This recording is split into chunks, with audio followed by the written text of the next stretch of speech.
Science of Success by James Arthur Ray. So, the sales spiel for this book gives you the power and wisdom to generate the life of your dreams. That's quite a big sales pitch there, quite hypey, quite general. Let's see if the book lives up to this. So, essentially, the book contains 7 power principles, and I'm going to run through them right now to give you a brief overview. So, power principle number 1 is the power of understanding. So in this particular power principle, the author talks about 7 superlaws, which honestly, they don't really feel like they have a place in the self-development book because it touches on things like quantum physics and energy and at an atomic level. It's stuff that, if you want to learn about this stuff, you'd read a science book, you'd read probably a book that's authored by somebody who really has some expertise in this area. It doesn't really relate to much of the self-development stuff that I'm really looking to learn about. So I'm kind of going to gloss over this power principle for now. So the second power principle is the power paradigms. Now the author says your paradigms are your beliefs, your values, identity, expectations, attitudes, habits, opinions, thought patterns. He says that your paradigm exists in your subconscious mind, and because it exists in your subconscious mind, it can therefore be programmed.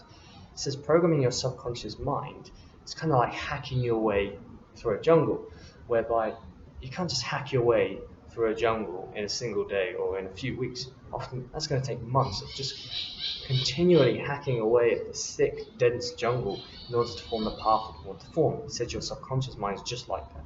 You can't just change your subconscious mind in one day. Your subconscious mind can be changed, but you have to keep hacking away at it day after day, just making sure you apply consistency to it. Otherwise, you won't get any results. He also gives an interesting analogy about the differences between your conscious mind and your subconscious mind. So he said your conscious mind is like the gardener, and your subconscious mind is like the garden. So your conscious mind can plant seeds into the subconscious mind, and over time that will grow into the arrangement that you desire. I think that's quite an interesting analogy, and one that I've certainly found to be true. So the last part of this power principle, James Arthur Ray talks about the power of journaling and trying to change your subconscious mind, programming it through writing.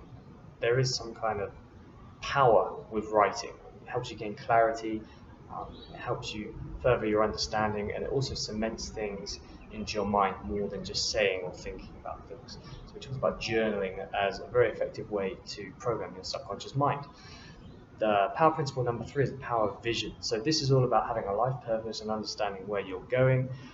It's really about getting clarity, real clarity, like emotional clarity, and being able to visualize where you want to be and where you want to end up. It's basically about understanding your why, and the author talks about various ways, again, journaling and visualizations that you can use to get really, really clear about why you're doing it and where you want to end up. The 4th power principle is the power of partnerships. So one of the key phrases in this book, or the key points made in this book, is this: in 5 years you'll be the sum total of who you are today plus 4 other things: the books you read, the tapes you listen to, the seminars you attend, and the people with whom you spend your time. Okay, so 3 of those 4 things he sold products for at the time of writing this book. So you can take this with a pinch of salt. But I think the most important part of this phrase is spending time with the right people.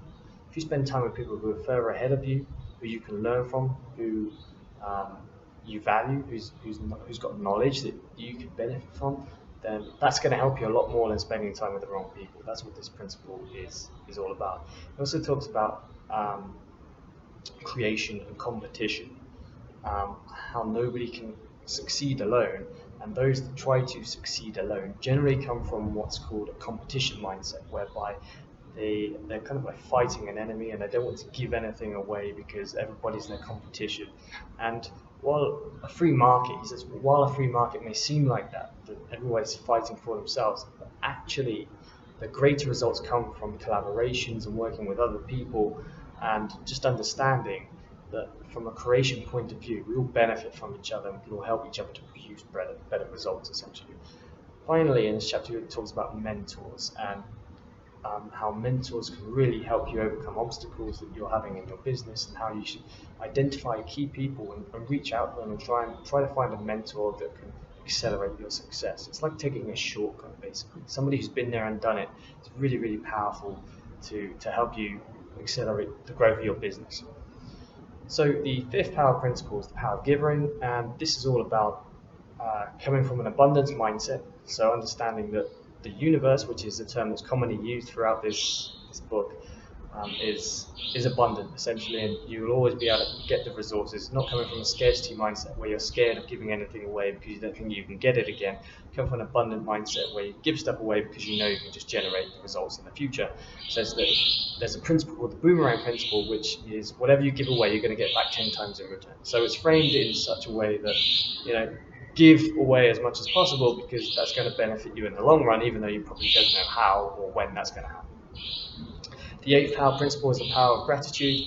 And here the author talks about happiness and how to be content and how to make sure you're not just focusing on what you want to get, but instead you're also being grateful and showing appreciation for things that you already have in your life. And that's really important for your mental health, just to keep content rather than just always chasing the future, and make sure you're living in the now and enjoying what you already have. And the eighth power principle is the power of accountability. This is very similar to self-responsibility. In fact, it's basically the same thing. It's making sure you are responsible for everything in your life, that you don't try and throw responsibility onto your environment. Oh, it was snowing, so I couldn't make it into work today, or it was too cold, so I couldn't get down to the gym. Just be responsible for everything you're trying to achieve in your life.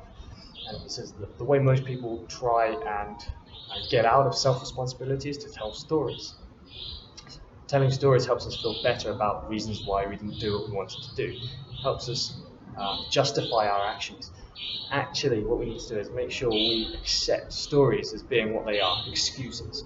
Somebody who's self-responsible doesn't spend their time coming up with stories. Sometimes we tell stories, don't even realize that that's really just an excuse, and that we should have done what we set out to achieve.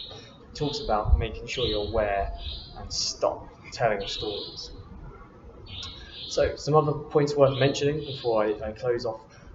The quantum sciencey stuff in the first power principle, which is the power of understanding. I don't think you're going to benefit from it much. There's kind of physics related stuff that doesn't really add any value to this book, in my opinion. It's very similar to actually the film called The Secret. James Arthur Rhodes actually featured in the film called The Secret. The basic premise of The Secret is what you think about, you can get. So you focus on something, a universe will deliver. And in that film, they talked quite a bit about quantum science, and it was all very, very flawed science. If a real scientist actually looked and listened to that stuff, I think they'd probably throw up, because it really wasn't very good and very convincing.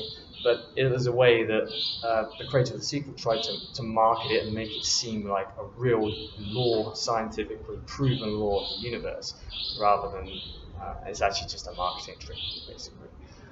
So the quantum sciencey stuff, the first power principle, I would skip over that if I was you. The other thing, it's quite interesting, James Arthur Rhodes has quite a colourful history, so I just wanted to mention that in 2009, a couple of people died at one of his, what would you call it, a seminar, I guess, where they were in a sweat lodge for a number of hours, and they passed out due to heat exhaustion. They died, and James Arthur Rhodes was convicted of negligent homicide, so he served 2 years in prison because of this. So that's quite a colourful history, and it's actually, I didn't actually mean to buy this book. That's the funny thing. I'm doing this book review because I read it anyway, but I was trying to buy a different book by a similar name that was recommended to me. So this was actually a bit of an accident, but I thought I'd read it and review it anyway and see if it's any good. And this is my honest review of it. So, who is this book good for? If you've read any of Stephen Covey's stuff or Anthony Robbins stuff, then you're probably not going to find anything new here. I don't even think you're going to find that the delivery or there's a unique angle here. I think it's all very much the same thing, essentially. It's not surprising when you find out that James Arthur Rhodes actually worked under Stephen Covey historically, so that's probably why a lot of this stuff is regurgitated. I don't think you're going to find anything new. If you're new to self-development, you don't have the foundational elements, then I probably wouldn't recommend you read this above Tony Robbins' work or Stephen Covey's work. However, if you are new to self-development, don't have the basics down, then there is some value in this book. It's not a load of rubbish. There's some good stuff in here, especially like the subconscious mind stuff, because that has some grounds in science. Programming the subconscious mind does take effort, does take consistency. So there is some good stuff in here. It will teach you the foundational elements, so if you don't have any experience in self-development, this might be a good place to start. But again, I would probably recommend reading Tony Robbins' book, or especially the 7 Habits of Highly Effective People by Stephen Covey, one of my favorite books in self-development.